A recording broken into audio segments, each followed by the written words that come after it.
ऐसा करते हैं, इन्हीं की वैल्यूज़ को थोड़ा यूज़ कर लेते हैं। मैथ था हमारे पास, साइंस था, इंग्लिश था और हिस्ट्री था। ये 4 सब्जेक्ट्स थे हमारे पास और इनके वैल्यूज़ भी हमें पता है। मैथ में थे 204 स्टूडेंट्स, साइंस में थे 168 स्टूडेंट्स, इंग्लिश के अंदर थे 252 स्टूडेंट्स और हिस्ट्री के अंदर थे 96 स्टूडेंट्स। अब इसका बार चार्ट बनाना बहुत इजी होता है।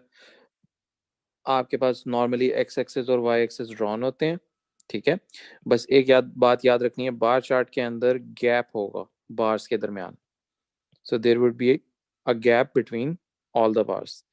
ओके, यहाँ मैंने एम लिख लिया for maths, science, English and history. 4 subjects हो गए। ओके, यहाँ पे मैं वैल्यूज देखता हूँ तो मेरी मिनिमम वैल्यू जो है वो 96 है और मैक्सिमम वैल्यू जो है वो 252 है।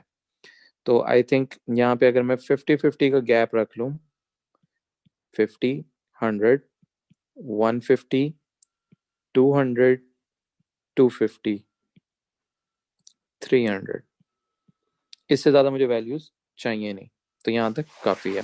ओके, सो सबसे पहले मैथ्स के लिए कहता है 204, तो मैं यहाँ पे मैथ्स के ऊपर जाऊँगा और 204 तक, और यहाँ से मैं लाइन नीचे ड्रॉप कर लूँगा। इसी तरह साइंस के लिए ये जाएगा 168 तक, जो कि यहाँ पे करके कहीं आएगी, और उसके बाद यहाँ पे ड्रॉप कर लूँगा। Same for English and for history then.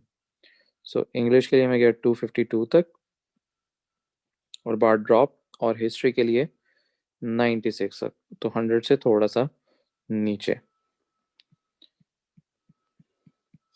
तो ये मेरी बन गई बार्स।